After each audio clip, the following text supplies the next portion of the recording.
माता वैष्णो देवी और भैरवनाथ की कथा। हिंदू महाकाव्य के अनुसार मां वैष्णो देवी ने भारत के दक्षिण में रत्नाकर सागर के घर जन्म लिया। उनके लौकिक माता पिता लंबे समय तक निसंतान थे। दैवी बालिका के जन्म से एक रात पहले रत्नाकर ने वचन लिया कि बालिका जो भी चाहे वे उसकी इच्छा के रास्ते में कभी नहीं आएंगे। मां वैष्णो देवी को बचपन में त्रिकुटा नाम से बुलाया जाता था। बाद में भगवान विष्णु के वंश से जन्म लेने के कारण वे वैष्णवी कहलाई। जब त्रिकुटा 9 साल की थीं, तब उन्होंने अपने पिता से समुद्र के किनारे पर तपस्या करने की अनुमति चाही। त्रिकुटा ने राम के रूप में भगवान विष्णु से प्रार्थना की। सीता की खोज करते समय श्री राम अपनी सेना के साथ समुद्र के किनारे पहुंचे। उनकी दृष्टि गहरे ध्यान में लीन इस दिव्य बालिका पर पड़ी। त्रिकुटा ने श्री राम से कहा कि उसने उन्हें अपने पति के रूप में स्वीकार किया है। श्री राम ने उसे बताया कि उन्होंने इस अवतार में केवल सीता के प्रति निष्ठावान रहने का वचन लिया है, लेकिन भगवान ने उसे आश्वासन दिया कि कलयुग में वे कल्कि के रूप में प्रकट होंगे और उससे विवाह करेंगे। इस बीच श्री राम ने त्रिकुटा से उत्तर भारत में स्थित माणिक पहाड़ियों की त्रिकुटा श्रृंखला में अवस्थित गुफा में ध्यानलीन रहने के लिए कहा। रावण के विरुद्ध श्री राम की विजय के लिए मां ने नवरात्र मनाने का निर्णय लिया। इसलिए उक्त संदर्भ में लोग नवरात्र के 9 दिनों की अवधि में रामायण का पाठ करते हैं। श्री राम ने वचन दिया था कि समस्त संसार द्वारा मां वैष्णो देवी की स्तुति गाई जाएगी। त्रिकुटा वैष्णो देवी के रूप में प्रसिद्ध होंगी और सदा के लिए अमर हो जाएंगी। समय के साथ साथ देवी मां के बारे में कई कहानियां उभरी। ऐसी ही एक कहानी है श्रीधर की। श्रीधर मां वैष्णो देवी के प्रबल भक्त थे। वे वर्तमान कटरा कस्बे से 2 किलोमीटर की दूरी पर स्थित हंसली गांव में रहता थे। एक बार मां ने एक मोहक युवा लड़की के रूप में उनको दर्शन दिए। युवा लड़की ने विनम्र पंडित से भिक्षुकों और भक्तों के लिए एक प्रीति भोज आयोजित करने के लिए कहा। पंडित गांव और निकटस्थ जगहों से लोगों को आमंत्रित करने के लिए चल पड़े। उन्होंने एक स्वार्थी राक्षस भैरवनाथ को भी आमंत्रित किया। भैरवनाथ ने श्रीधर से पूछा कि वे कैसी अपेक्षाओं को पूरा करने की योजना बना रहे हैं। उसने श्रीधर को विफलता की स्थिति में बुरे परिणामों का स्मरण कराया। चूंकि पंडित जी चिंता में डूब गए, दिव्य बालिका प्रकट हुई और कहा कि वे निराश ना हों, सब व्यवस्था हो चुकी है।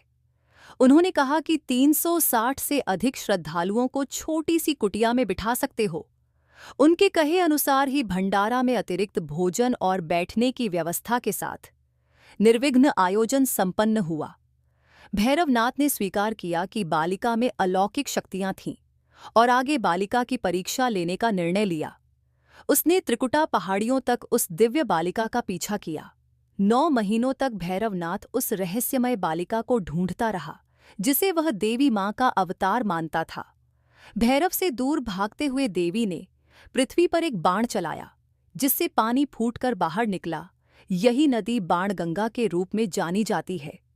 ऐसी मान्यता है कि बाणगंगा में स्नान करने पर देवी माता पर विश्वास करने वालों के सभी पाप धुल जाते हैं। नदी के किनारे, जिसे चरण पादुका कहा जाता है, देवी मां के पैरों के निशान हैं, जो आज तक उसी तरह विद्यमान हैं।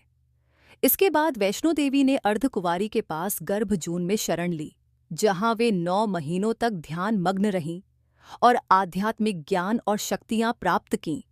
भैरव द्वारा उन्हें ढूंढ लेने पर उनकी साधना भंग हुई। जब भैरव ने उन्हें मारने की कोशिश की, तो विवश होकर वैष्णो देवी ने महाकाली का रूप लिया। दरबार में पवित्र गुफा के द्वार पर देवी मां प्रकट हुई। देवी ने ऐसी शक्ति के साथ भैरव का सिर धड़ से अलग किया कि उसकी खोपड़ी पवित्र गुफा से 2.5 किलोमीटर की दूरी पर भैरव घाटी नामक स्थान पर जा गिरी। भैरव ने मरते समय क्षमा याचना की। देवी जानती थीं कि उन पर हमला करने के पीछे भैरव की प्रमुख मंशा मोक्ष प्राप्त करने की थी। उन्होंने न केवल भैरव को पुनर्जन्म के चक्र से मुक्ति प्रदान की, बल्कि उसे वरदान भी दिया कि भक्त द्वारा यह सुनिश्चित करने के लिए कि तीर्थ यात्रा संपन्न हो चुकी है, यह आवश्यक होगा कि वह देवी मां के दर्शन के बाद पवित्र गुफा के पास भैरवनाथ के मंदिर के भी दर्शन करें। इस बीच वैष्णो देवी ने 3 पिंड सहित एक चट्टान का आकार ग्रहण किया और सदा के लिए ध्यानमग्न हो गई। इस बीच पंडित श्रीधर अधीर हो गए। वे त्रिकुटा पर्वत की ओर उसी रास्ते आगे बढ़े जो उन्होंने सपने में देखा था। अंततः वे गुफा के द्वार पर पहुंचे। उन्होंने कई विधियों से पिंडों की पूजा की और उसे अपनी दिनचर्या बना ली। देवी उनकी पूजा से प्रसन्न हुई। वे उनके सामने प्रकट हुईं और उन्हें आशीर्वाद दिया। तब से श्रीधर और उनके वंशज देवी मां वैष्णो देवी की पूजा करते आ रहे हैं। दोस्तों, आपको ये कहानी कैसी लगी हमें कमेंट करके ज़रूर बताएं। ऐसी ही ज्ञानवर्धक वीडियो के लिए हमारे चैनल को सब्सक्राइब करें। वीडियो को ज़्यादा से ज़्यादा शेयर और लाइक करें। धन्यवाद।